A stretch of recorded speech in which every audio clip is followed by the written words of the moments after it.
hablar un poco de las lesiones glandulares de cuello uterino, y como muestra ahí la presentación, es en gran parte el cuco de los ginecopatólogos y de los patólogos quirúrgicos en general, porque son realmente lesiones que a veces son muy traicioneras y difíciles.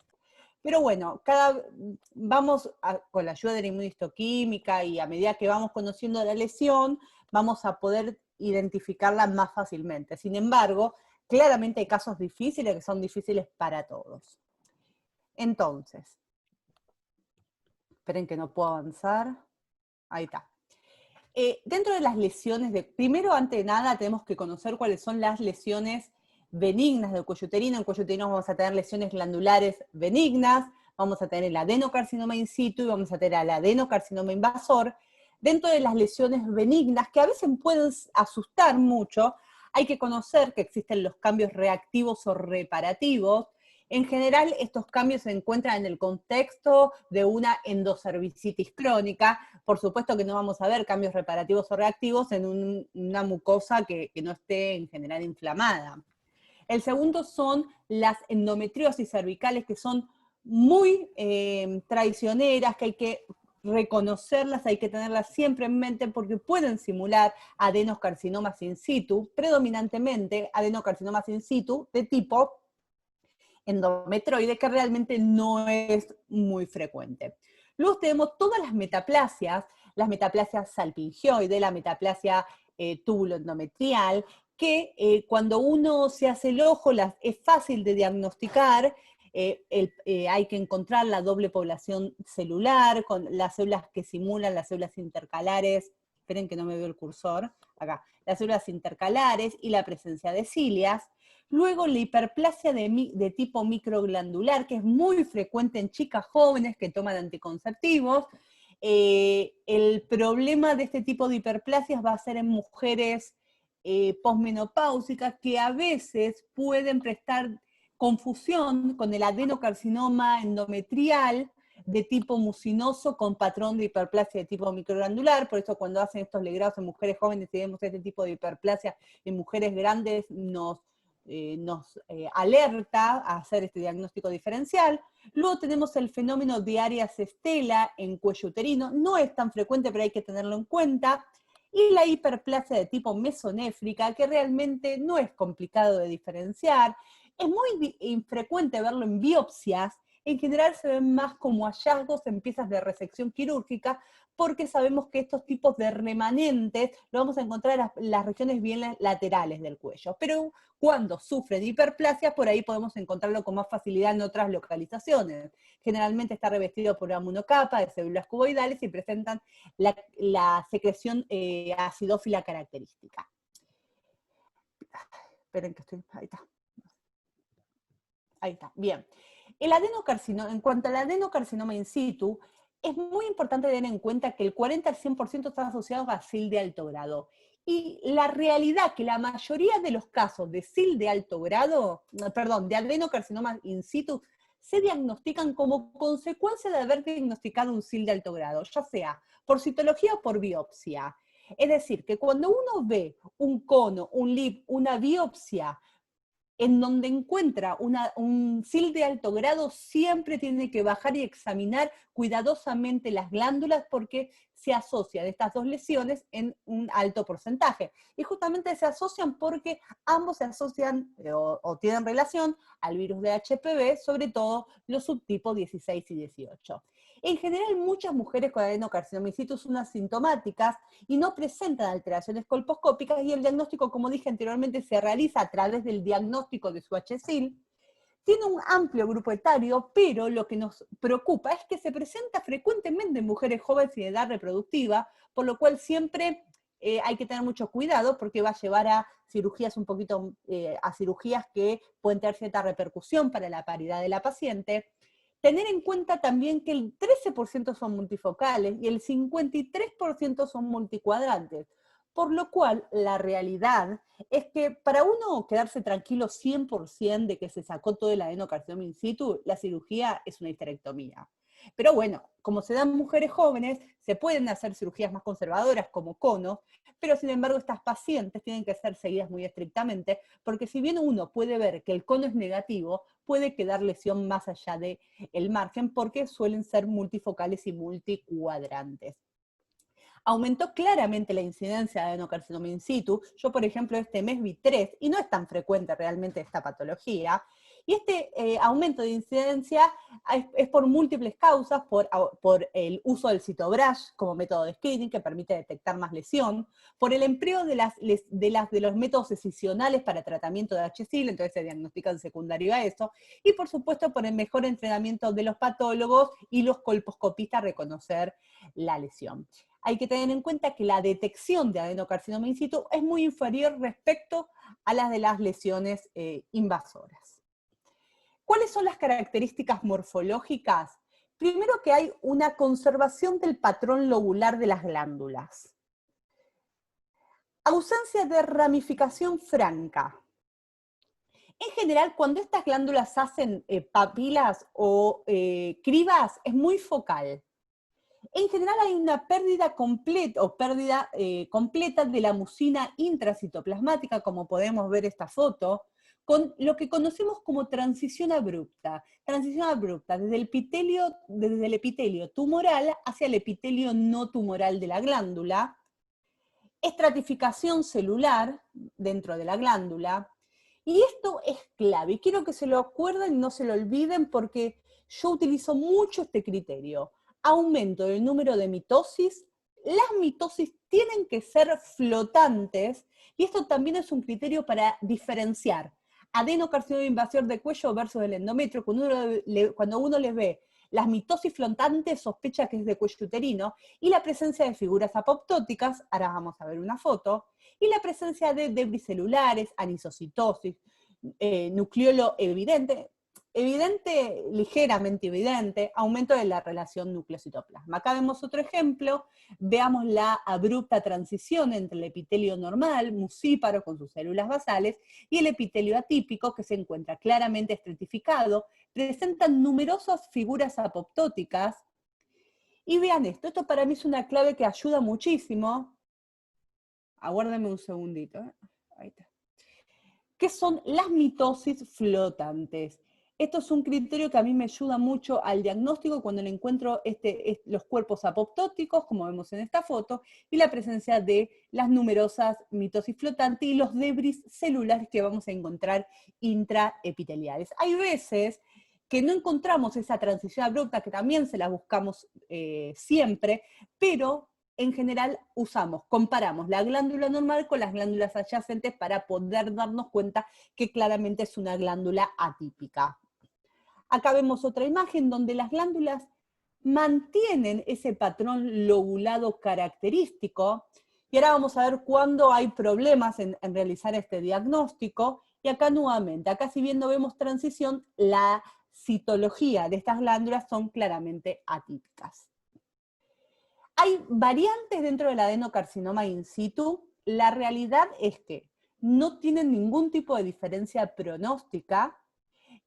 Tenemos la variante más común, la usual, la de tipo endocervicoide. Puede haber una variante más endometrioide, que lo importante es de reconocerlas, hacer el diagnóstico diferencial con la endometriosis. La variante intestinal, donde le veo claramente diferenciación intestinal, como ser las células caliciformes o células de Panet.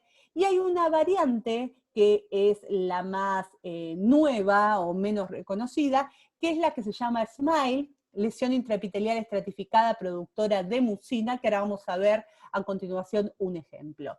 Hay que tener en cuenta también que el carcinoma seroso in situ de cuello uterino, si bien está en la antigua HU, en la nueva HU se va a sacar porque es una variante que se sabe que no existe. Los diagnósticos diferenciales son, por supuesto, todas las lesiones benignas que vimos anteriormente. Este es un ejemplo de un SMILE que tuve hace muy poquito, una lesión intraepitelial estratificada productora de mucina. ¿Y qué me llamaba la atención cuando yo vi el preparado? Claramente esto podría haber sido interpretado como un SIL de alto grado, pero me llamaba la atención que había moco había polimorfonucleares en el epitelio, que eso no es tan frecuente del SIL de alto grado. Acá veíamos otros ejemplos, hacían sectores algunas especies de pseudoluces, había como esta especie de moco dentro del epitelio, y es los polimorfonucleares como una exocitosis de polimorfonucleares, sobre un epitelio atípico. Entonces, estos hallazgos me permitieron darme cuenta que claramente no era un SIL de alto grado común, sino que era algo más. Por supuesto, le hice técnica de P16, que fue positiva. El Alcian Blue me permitió identificar el moco que estaba en la totalidad del espesor epitelial, porque si hubiéramos visto células mucoides en la superficie, uno puede pensar que es parte de esa metaplasia incompleta que quedó. Entonces, lo importante es ver el moco en la totalidad del epitelio. Y esto es algo muy importante que me sirvió de ayuda, es que es negativo con P63. Si estas fueran células escamosas común y corriente, serían células positivas para la P63. Entonces, la negatividad con P63 me ayudó al diagnóstico de este tipo de lesión, que si bien está dentro del grupo de un subtipo de adenocarcinoma in situ, en realidad algunos dicen que es una lesión de tipo adenoescamosa in situ, que tiene también su contraparte invasora, SMILE invasor. Les voy a presentar un caso clínico, paciente de 42 años, antecedentes clínicos de anemia ferropénica en tratamiento, que consulta por hipermenorrea. Cuando los ginecólogos ven el cuello uterino, ven una formación polipoide ulcerada y sangrante, y realmente el diagnóstico presuntivo colposcópico era de un adenocarcinoma. Le toman biopsias que viene al servicio de anatomía patológica. ¿Alguien se anima a decirme con esta imagen qué le sugiere esta imagen? ¿Alguien tiene alguna idea?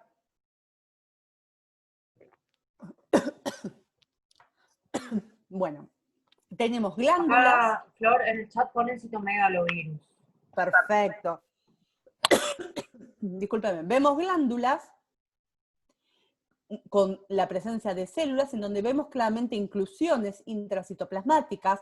En otros lugares se veían algunos folículos linfoides y trombos intravasculares de fibrina, que es bastante característico de esta asociación de acúmulos linfoides y trombos de fibrina al citomegalo, y fue positivo para citomegalovirus. Por lo cual, esta entidad también entra dentro de los diagnósticos diferenciales de las lesiones de adenocarcinoma in situ, porque el ojo no experimentado, esto podría interpretarse como atipia glandular.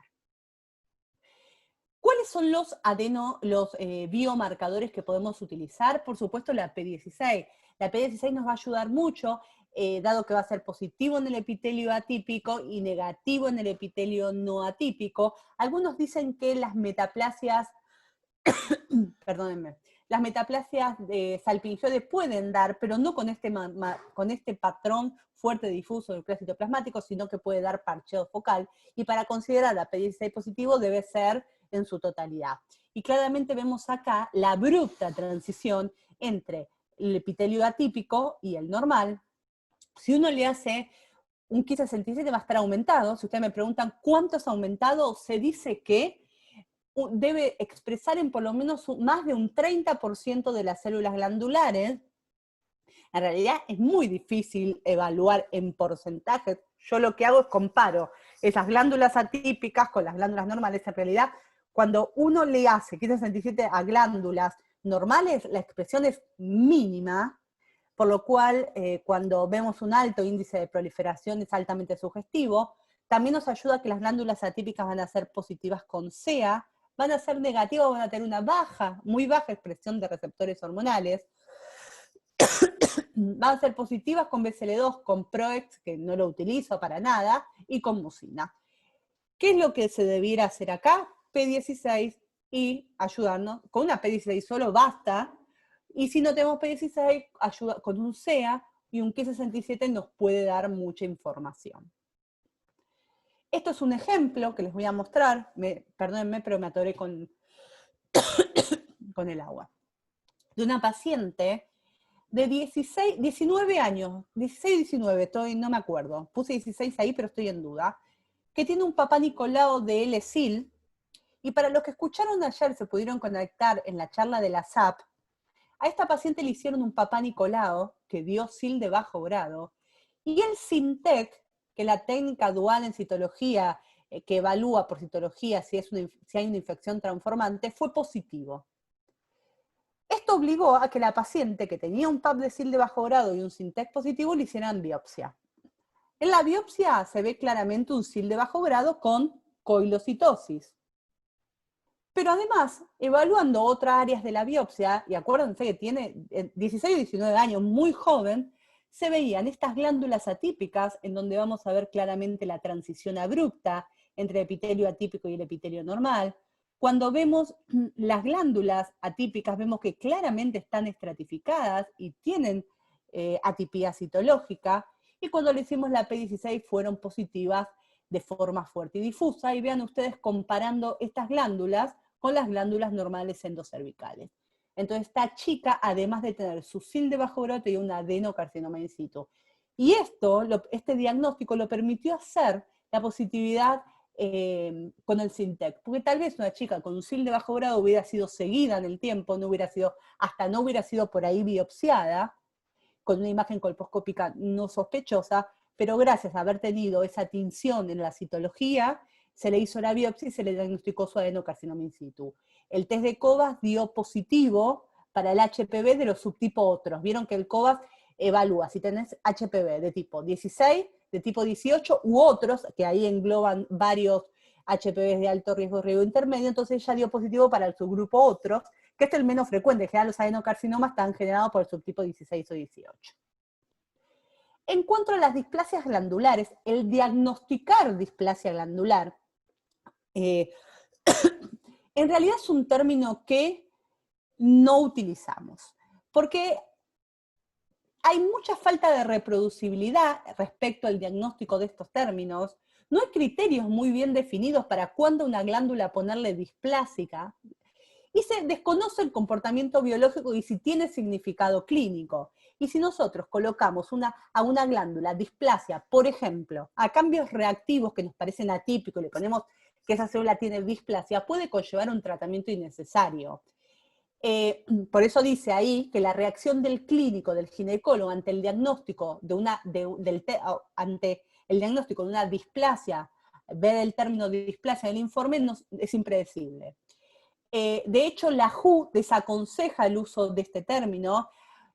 Los que, digamos, yo nunca llegué a utilizar, pero existía lo que es el score de Silverberg, que evaluaba las glándulas en relación a si estaban estratificadas, si tenían atipia y si tenían mitosis, y en relación al valor que le dé teniendo en cuenta estos parámetros, definía. Por ejemplo, si le daba de 0 a 3 puntos, la glándula era benigna. De 4 a 5 se la llamaba displásica, y si daba 6 y 7 se la llamaba adenocarcinoma in situ. Pero la realidad es que el término displasia no se aconseja.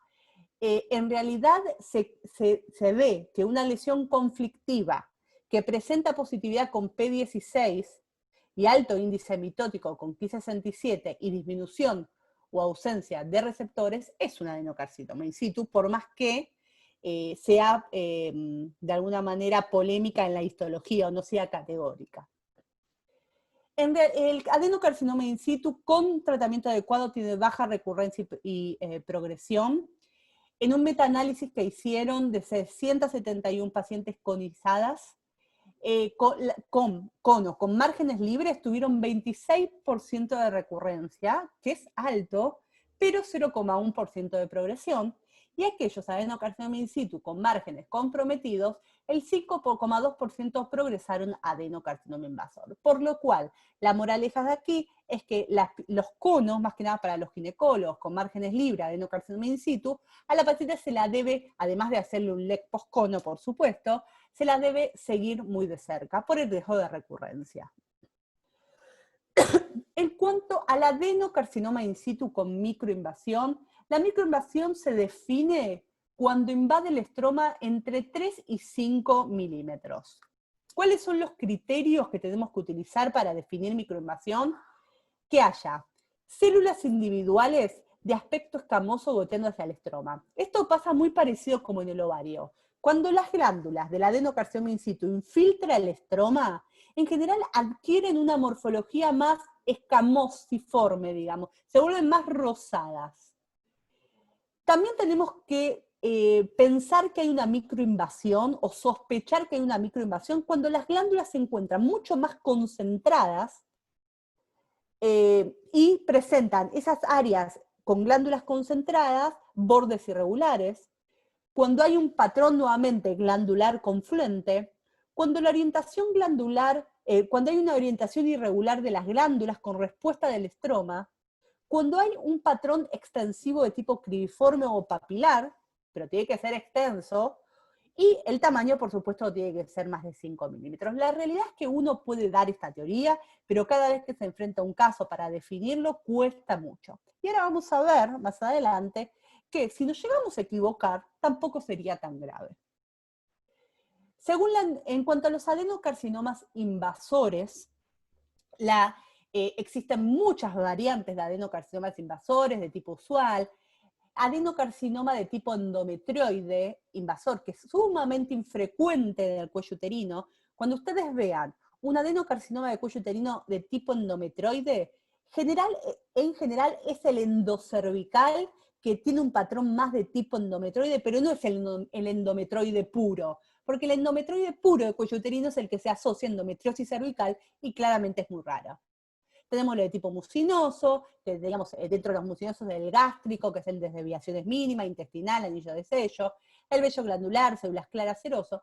Pero la realidad que más allá de toda esa clasificación, hoy en día, según la clasificación y los criterios internacionales, lo más importante es definir si ese adenocarcinoma es o no es HPV relacionado. Y como dije anteriormente, a diferencia de lo que ocurre en los carcinomas escamosos, en donde la morfología no se correlaciona con el estatus del HPV, los adenocarcinomas sí. Por lo cual, en los adenocarcinomas no es necesario siempre hacerle inmunomarcación para P16. ¿Por qué? Porque yo veo en cuello uterino un adenocarcinoma de tipo usual, por definición sé que es HPV relacionado. Si veo un de tipo vello glandular, lo mismo, un mucinoso intestinal o anillo de sello, también. En cambio, si veo un carcinoma de tipo gástrico, desviaciones mínimas, un seroso que casi se cree que no existe, un células claras o un mesonéfrico, por definición sé que son HPV independientes. Hubo muchos estudios donde vieron si ese patrón, si digamos la morfología era coherente con el estatus del HPV y se vio que en adenocarcinoma sí. Así que por suerte en estos tumores no tenemos que utilizar de rutina inmunistoquímica. ¿Cuáles son los factores pronósticos en los adenocarcinomas? El más importante sin duda es el estadio de la FIGO, utilizando la FIGO 2018, el tamaño tumoral, si hay o no embolias, si hay o no metástasis, el tipo de crecimiento exofítico, endofítico, su asociación con el HPV, esto lo vimos anteriormente, y el patrón de infiltración de Silva. Y esto es muy importante, de ahora en más en todos nuestros informes debe figurar el patrón de infiltración de Silva, que lo vamos a utilizar solamente para los adenocarcinomas de tipo usual. Bien, ¿qué es este sistema de clasificación de Silva? Es un sistema que se hizo un estudio multiinstitucional en 352 adenocarcinomas, igual ahora hay un montón de trabajos en la cual aplicaron este sistema, y en este trabajo original de Silva evaluaron estadio tumoral, tamaño del tumor, grado de diferenciación y demás. Entonces lo que definieron es que, definieron 3 categorías de invasión. Y vieron que esas categorías de invasión se asociaban al pronóstico y también se asociaban a la incidencia de metástasis ganglionares. Entonces, como pueden ver acá, ellos hablan de un patrón de infiltración de Silva, tipo A, tipo B o tipo C. A grandes rasgos, ahora lo vamos a ver en detalle, el tipo A es un patrón de tipo expansivo. Y fíjense, casi ningún paciente tuvo metástasis ganglionar y ningún paciente tuvo ni recurrencia ni murió por la enfermedad. El patrón de tipo B, en donde además de ser expansivo hay una pequeña destrucción focal del estroma, solo el 4% tuvo ganglios positivos, 1% de recurrencia y casi ninguno murió por la enfermedad. Y el patrón de Silva de tipo C el 24% alto tuvieron metástasis ganglionares, con el 22% tuvo recurrencia y un 9% murió por la enfermedad. Por lo cual, ustedes imagínense que habría un subgrupo de pacientes en el cual no se beneficiaría con realizarle linfadenectomía, porque la linfadenectomía es un procedimiento que sin duda aumenta la morbilidad del paciente. Entonces tenemos un patrón o dos patrones, porque el B está como ahí que no se sabe, en la cual podríamos prescindir de realizarle este tratamiento al paciente.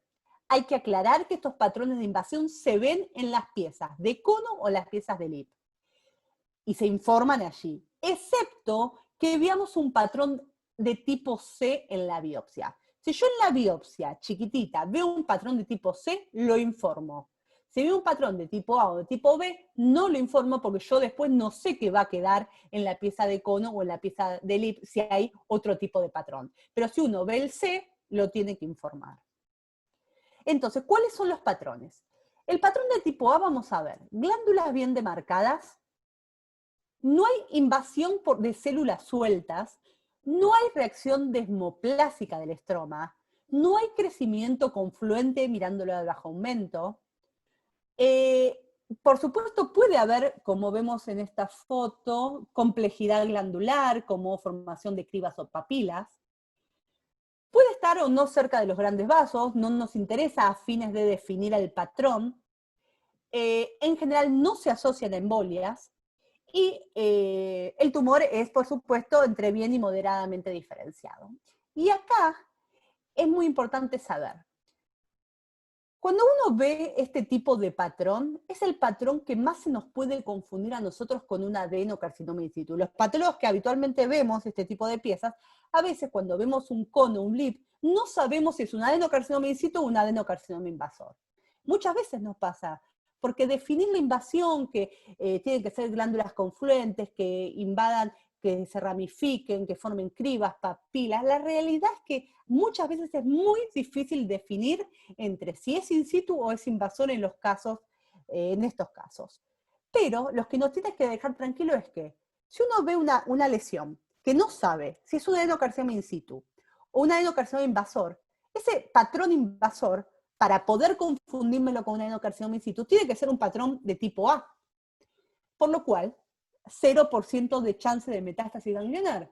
Por lo cual, si yo me confundo y no pongo que es invasor y le pongo in situ, la realidad es que no está bien, no digo que esté bien que se haga, pero la chance o que esa mujer progrese, se muera por la enfermedad o tenga ganglios es nula. Por lo cual esto nos deja un poco tranquilo cuando estamos en esa disyuntiva entre invasor o in situ. Obviamente que si yo veo un patrón B, un patrón C, nunca voy a estar en la disyuntiva si es in situ o es invasor. Después, si quieren, lo charlamos a ver si me comprendieron el concepto. El patrón de tipo B, vamos a ver que empieza a haber una destrucción focal del estroma y puede o no asociarse a embolias. No es frecuente, pero puede asociarse con un riesgo de metástasis ganglionar de aproximadamente, como dijimos, 4,4%.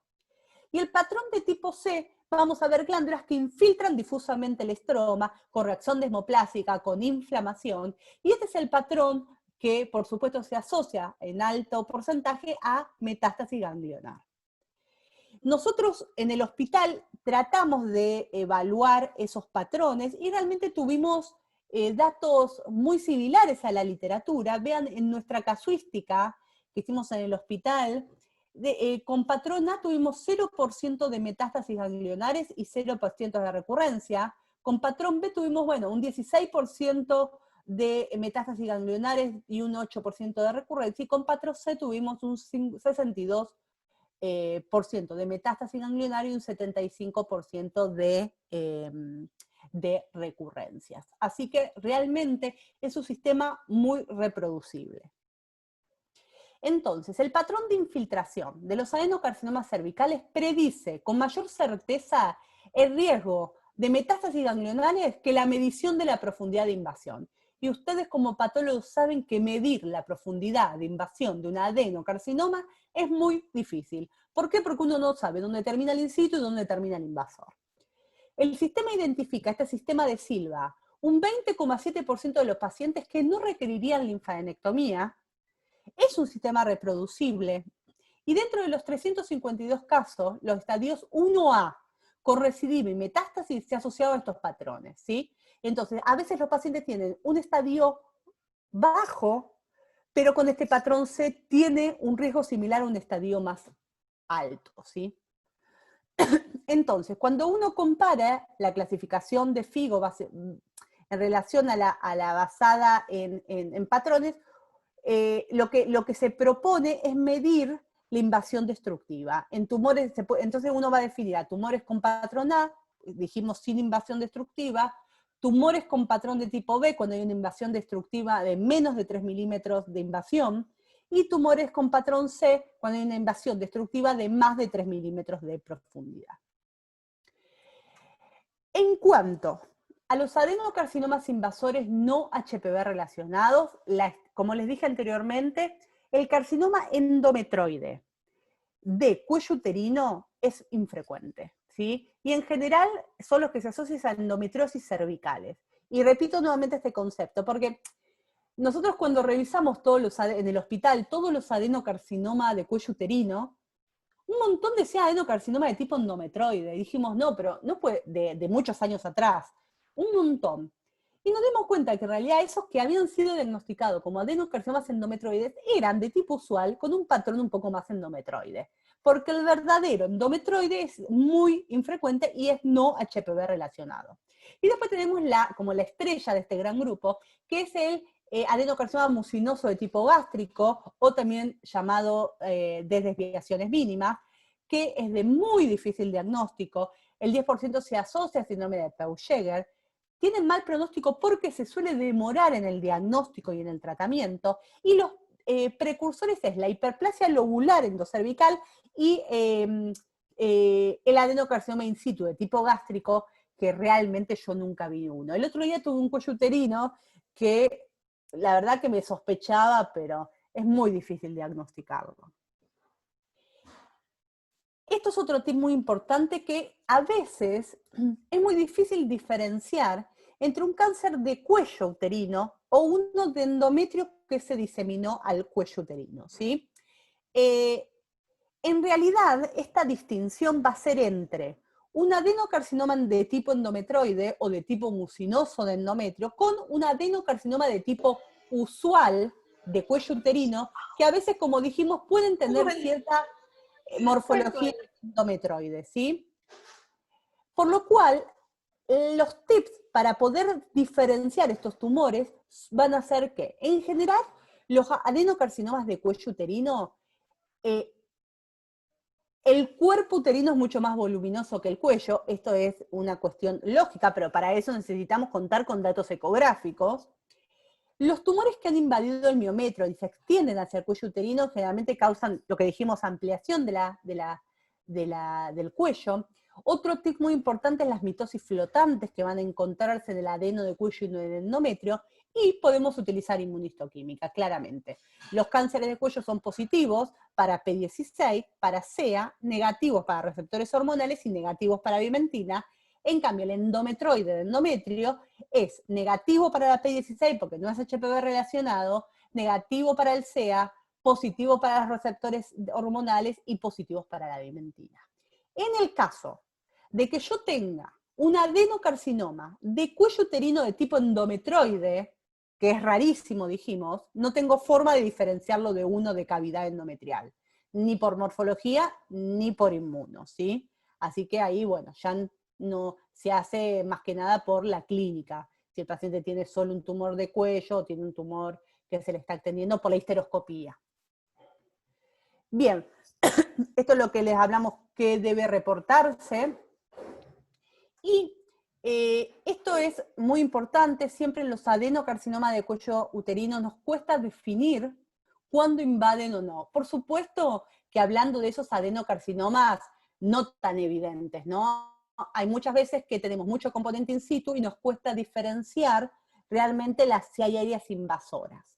Hay criterios obvios y menos objetivos, digamos. ¿Cuáles son los criterios obvios? Que haya células malignas sueltas, glándulas incompletas, es decir, que se rompen como si tuvieran un patrón de tipo MELF, bueno, una cosa similar, que haya mucha reacción desmoplásica. Yo soy bastante mala para ver reacción desmoplásica, no me doy mucho cuenta, pero bueno, es esa fibrosis, esa inflamación alrededor de las glándulas, la presencia de embolias, por supuesto, y otro criterio muy importante que a veces ayuda, no solo en adeno, sino en escamoso, cuando vemos las glándulas cerca de los vasos gruesos que se encuentran más bien en la pared lateral del cuello. Una glándula normal no llega hasta esa profundidad, y si yo veo glándulas a ese nivel, voy a, por supuesto, a considerar que es un adenocarcinoma invasor.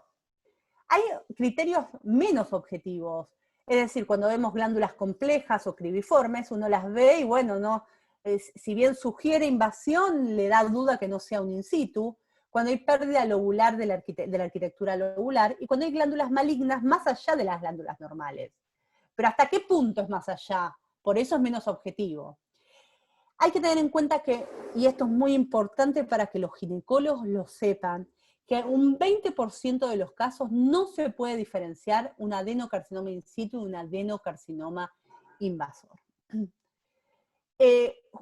¿Por qué a veces no podemos diferenciar? Primero porque muchos adenocarcinomas no tienen reacción desmoplásica estromal. De hecho, el patrón de tipo A de Silva en general carece de esta reacción desmoplásica estromal. Muchos, al igual que el patrón A, tienen falta de reacción inflamatoria. Cuando se mezcla el adenocarcinoma in situ con el invasor, es difícil dónde termina uno diferencial y dónde empieza el otro. Y en general, a veces hay compromiso por adenocarcinoma in situ sobre lesiones glandulares complejas preexistentes. Por ejemplo, hay un adenocarcinoma in situ sobre una hiperplasia lobular o difusa, sobre una hiperplasia de tipo glandular. Entonces vamos a ver una lesión con mucha complejidad arquitectural, pero en realidad es un adenocarcinoma in situ que se desarrolló en estas lesiones más complejas de aspecto benigno, ¿sí? Entonces, los patrones obvios de invasión, como dijimos anteriormente, son las glándulas irregulares, un gran patrón cribiforme, un gran patrón sólido, muchas papilas, células escamosoides sueltas e invasión linfovascular, pero hay casos que no se pueden diferenciar. En patología glandular, los parámetros, otro dato muy importante es determinar también la profundidad de esos adenocarcinomas para poder hacerle la correcta estadificación. La realidad es que la patología glandular, los parámetros que determinan invasión, o sea, determinar invasión a veces es muy dificultoso, justamente por esto que dije anteriormente, porque a veces tenemos mucho adenocarcinoma in situ, entonces no sabemos dónde empieza el adenocarcinoma in situ y dónde está el invasor. Entonces, ¿qué vamos a medir de profundidad? Después, la profundidad de un adenocarcinoma invasor, ¿de dónde lo medimos? ¿Desde lo inicial o desde la glándula más adyacente de aspecto in situ que tiene? Hay tumores que están ulcerados, entonces cuesta mucho también medir la profundidad de invasión. A veces hay mucosa normal sobre un componente maligno, por lo cual esto a veces claramente dificulta la medición de esta profundidad de invasión. Y entonces cuando uno no puede medir profundidad de invasión, mide espesor total. Por un lado, sabemos hoy en día que los patrones de Silva sirven más para predecir el pronóstico de la paciente que el espesor tumoral, por lo cual nos podemos relajar un poco en esta medición tan engorrosa, aunque, bueno, todavía debemos colocarla. Pero si nos equivocamos por 1 o 2 milímetros, no sería tan grave porque informamos los patrones de Silva que tienen mucho más peso. ¿Cómo medir las lesiones entonces? Esto es lo que les dije anteriormente, patrón de invasión, hay el adenocarcinoma, en general, en aquellos muy bien diferenciados, pueden tener un patrón de invasión de tipo adenocarcinoma in situ-like. Y es justamente lo que estamos hablando, de que este patrón de invasión, que sería un Silva A, es el más difícil. Entonces, la realidad es que tenemos cuadros morfológicos donde se superpone los adenocarcinomas in situ con la invasión temprana, en estos casos, quedémonos tranquilos porque si es un patrón de Silva A y yo lo malinterpreté, por ejemplo, en este caso, yo no sé si hubiera visto ese caso si lo hubiera puesto invasor. Entonces, si yo no le puse invasor y le puse in situ, por un lado me puedo quedar tranquila porque sería un patrón de Silva que tiene bajo riesgo. Estos son ejemplos de patrón de infiltración de tipo adenocarcinoma-like. Acá tenemos una reacción desmoplásica estromal, una ligera reacción desmoplásica estromal. Este es un adenocarcinoma con patrón adenocarcinoma adeno in situ like, pero lo que llama la atención que son glándulas bastante profundas. Y este es otro adenocarcinoma con patrón AIS-like, en el cual vamos a ver un crecimiento extensivo o confluente glandular con una reacción desmoplástica, lo que los alerta que esto es una lesión de tipo invasora. Acá vemos otro, por ejemplo, esperen que estoy perdida, ¿dónde estamos? Ah, acá. Esto es adenocarcinoma, pero nuevamente está muy cercana a los vasos de paredes gruesas, como podemos ver en estas imágenes. Por lo cual, esto nos da una idea de que en realidad no es in situ, sino que es invasor. Entonces, ¿cuáles son las recomendaciones para la terminología? Emplear el término adenocarcinoma in situ y adenocarcinoma de tipo usual. No usar términos como adenocarcinoma microinvasor o carcinoma superficialmente invasor. ¿Cuándo? Y esto es muy importante, el adenocarcinoma in situ y el adenocarcinoma se superponen y uno no está seguro dónde empieza y termina otro, no forzar, medirlos juntos, pero aclarando. Ahora vamos a ver algunas notas que se pueden poner.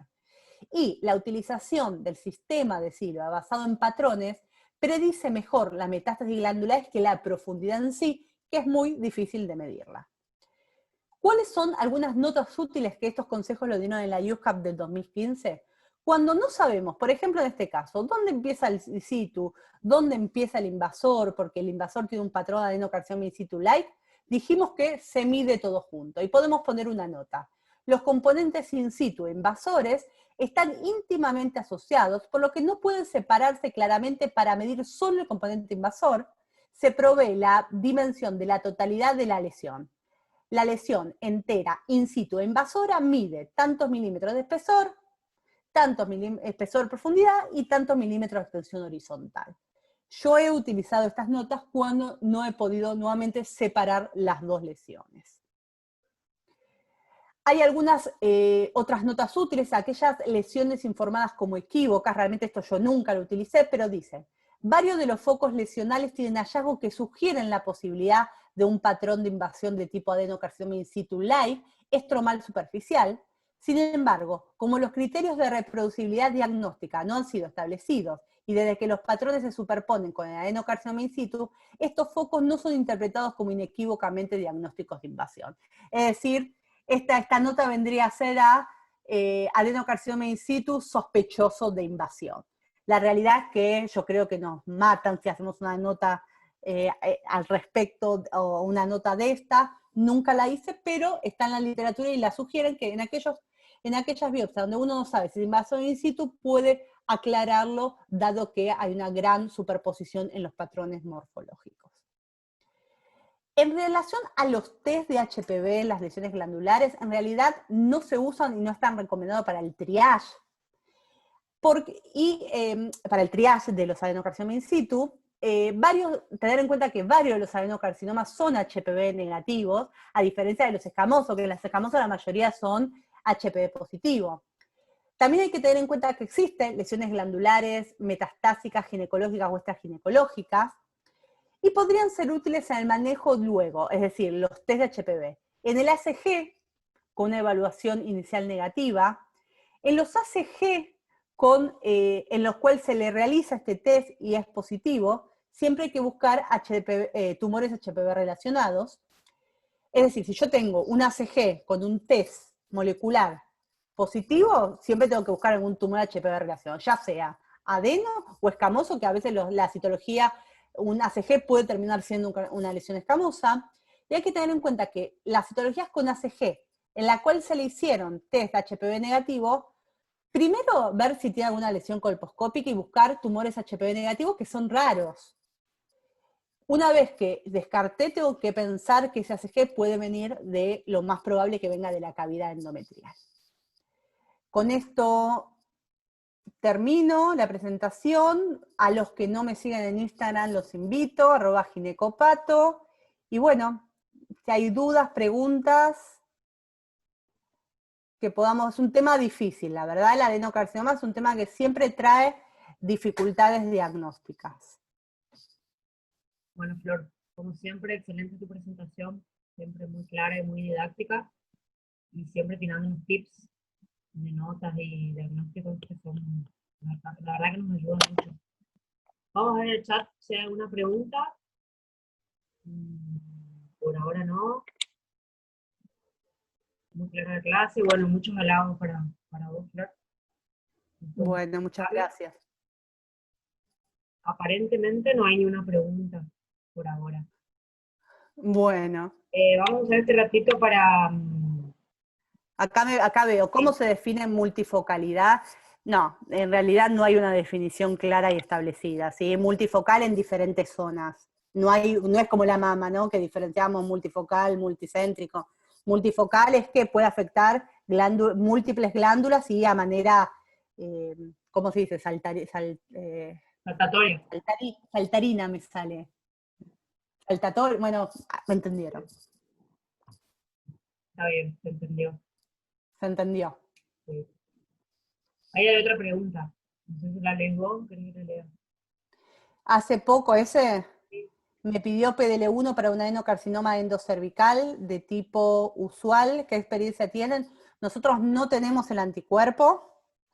Hay algunos trabajos, no particularmente con el adenocarcinoma, pero sí con los carcinomas escamosos, que aquellos HPV relacionados podrían ser pasibles a inmunoterapia o este tipo de tratamiento con anti-PDL1, digamos, ¿no?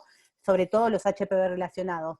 No sé si esto aplica para adenocarcinoma, por ahí sí, pero no tenemos experiencia, no lo usamos y no tenemos el anticuerpo. Y no creo que lo compremos en la próxima porque ya nos dijeron en el hospital que con esto de la pandemia hay muy poco presupuesto. Bien. Otra pregunta. Dice, ¿hay algún criterio para márgenes definidos? ¿A qué te referís, Agustina, con márgenes definidos? ¿Si tiene que haber alguna medida de distancia de los márgenes? Sí. No, que yo sepa no. La verdad que yo sepa no. Mientras sean negativos. En realidad siempre en el adenocarcinoma in situ te quedás con la duda que pasa arriba. Eso siempre, por justamente esto de la multifocalidad y multicuadrante. Que yo conozca, no hay una medida establecida de margen mínimo. Si alguien sabe si existe, yo nunca lo escuché y en general no es algo que hablemos habitual, ¿no? Que me pregunten cuánto dista, no. Aconsejar realizar, sí. PEDI-16 en pacientes añosas con epitelio atrófico, glándulas sospechosas de adeno in situ, PAD previo de ASCUS. A ver, si las glándulas son sospechosas, sí. Porque de alguna manera tenés que definir si las glándulas son benignas o no son benignas. Puede tener un adenocarcinoma puro sin asociación con un HSIL. O sea, si a uno la glándula le causa duda, tiene que tratar de definir qué es esa glándula con lo que tenga a mano, con el Ki67, con el SEA, con los receptores o con la P16.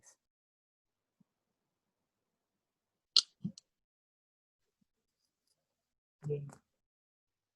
Bueno, parece que no hay más preguntas por ahora.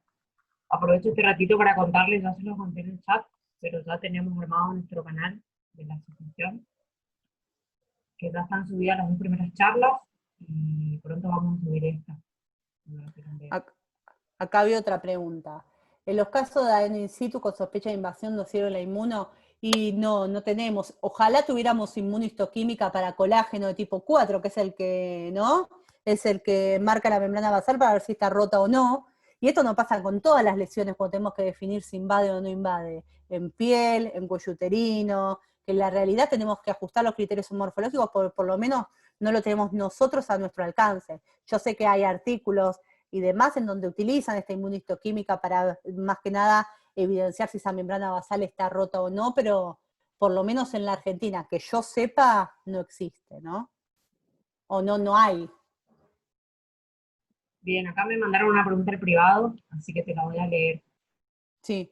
Quieren saber Si uno ve un adenocarcinoma usual y además se reconoce en el tumor la presencia focal de células caliciformes, ¿lo llamamos adenocarcinoma de tipo intestinal o de tipo usual con focal diferenciación intestinal? ¿Hay un porcentaje mínimo para llamarlo intestinal? No, no. La realidad es que a veces los patrones pueden ser mixtos, esto sin duda. Podemos tener áreas de tipo usual y áreas de tipo intestinal, ¿sí? Yo si le veo células caliciformes le pongo de tipo intestinal. Igual, no importa, ¿sí? Es un adenocarcinoma HPV relacionado in situ, que si es de tipo intestinal o de tipo usual, el pronóstico va a ser exactamente el mismo. Yo si le encuentro células caliciformes le pongo de tipo intestinal. O si hay áreas y áreas, le puedo poner mixto de tipo usual e intestinal, porque pueden combinarse, como en el endometrio, ¿sí? Acá veo otro. Esto es muy difícil, ¿eh? Esto siempre es tema de debate, esta pregunta. ¿Alguna recomendación para diferenciar hiperplasia microglandular de adenocarcinoma endometrial con diferenciación microglandular, tomando en cuenta que las hiperplasias microglandulares suelen dar un alto porcentaje de receptores hormonales? Ay, es muy difícil. Siempre, morfológicamente, la verdad es que hay pocas herramientas. Siempre tenemos en cuenta la edad de la paciente y la estricta correlación con las imágenes. Hay un artículo muy bueno de Malpica, en donde ella propone usar el término lesión de tipo hiperplasia microglandular a correlacionar con los estudios colposcópicos, los estudios histeroscópicos, en aquellos casos que no nos podemos definir.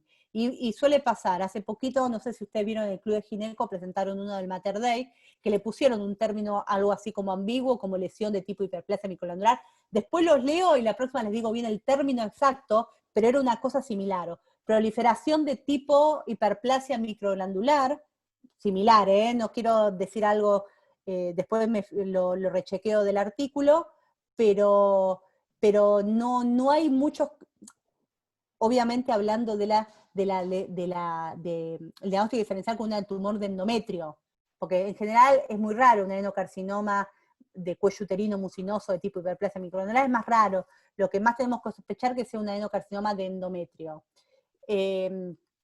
Hacerle P16 puede ser no puede ayudarnos tampoco, porque va a ser negativo en los dos.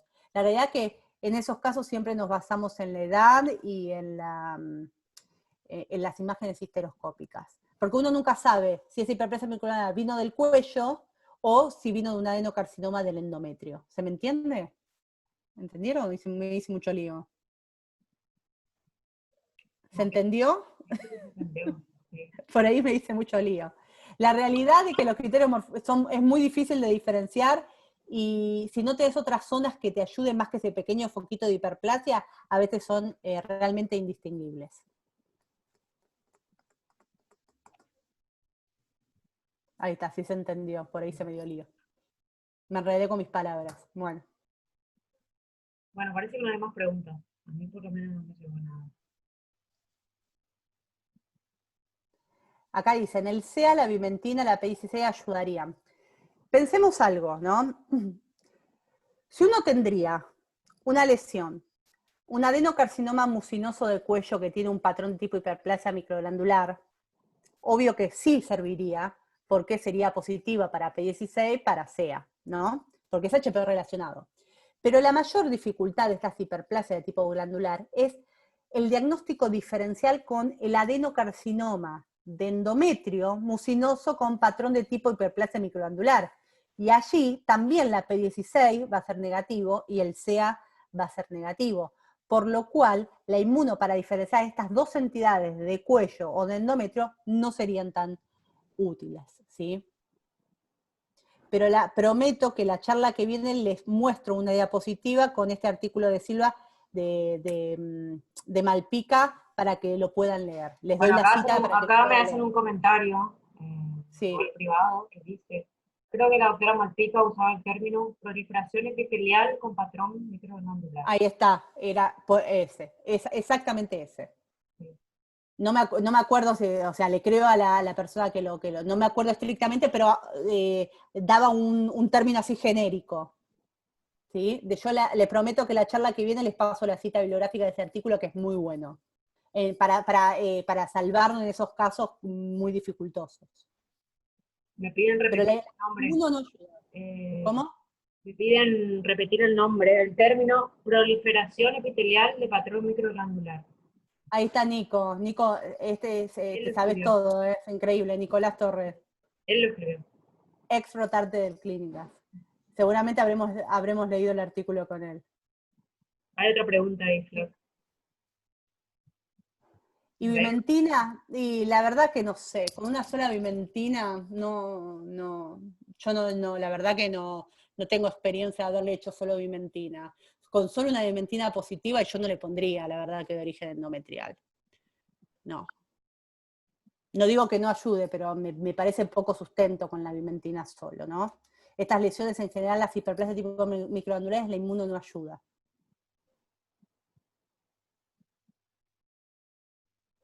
Bien. Es puramente morfológico. Ustedes piensen que estas hiperplasias tipo microglandulares en general son jóvenes. Cuando yo me acuerdo de cuando era residente, se lo mostraba a mi jefa y les mostré y me decían, ¿qué edad tiene? Y cuando ya era posmenopáusica me decían, no me gusta, averiguá cómo es la línea endometrial. Siempre cuando es posmenopáusica, poner un signo de alarma. En general las chicas jóvenes es fácil de ver la hiperplasia microglandular, no nos trae mucho problema. Pero cuando ya es grande, por lo menos poner un freno y preguntarle a la ginecóloga cómo está la línea endometrial. Hay otro comentario de Flor en el chat. No, lo leo para los que. Esa duda de la hiperplasia microglandular versus el adenocarcinoma endometroide, sería más si el material es pequeño, ¿no? Porque sí, en las biopsias generalmente, las biopsias pequeñas, porque si viene mucho material, en general uno encuentra otras zonas que son más clarificadoras. Son en esos materiales realmente chicos que nos llegan, ¿no?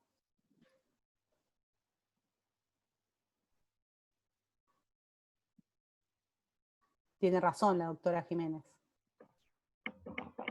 Acá otra, la paciente de 47 años con una ECO-TV que informa endometrio sin particularidades y en un LEC, bueno, ahí me quedé, y sí era un LEC. Bueno. Eso dice una pregunta más arriba, por ahí. Jessica te dice una pregunta. Acá la doctora Jiménez dice que tuvo un caso así, que se diagnosticó como hiperplasia, pero era súper extenso en el endometrio. Está bien. Sí, son casos complejos siempre, ¿sí? Casos a consultar. Pero bueno, esos tips son los que le puedo dar para hacer la diferencia, el diagnóstico diferencial.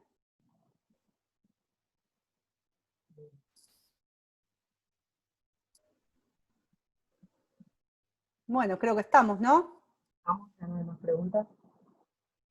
Bueno, la verdad que más que agradecer que nos sigan acompañando en esta tercera charla. Y bueno, bueno, muchas gracias a todos por escucharme. Muchas gracias, Florencia. Gracias. Gracias a ustedes por participar. Y bueno, Flor, nos vemos en 15 días con patología vulvar. Así bueno, me encanta, es mi tema preferido, así que vamos ahí. Lo sé, bueno, nos vemos entonces. Nos vemos a todos, buenas noches. Chao, buenas noches. Nos encontramos. Chao, chao.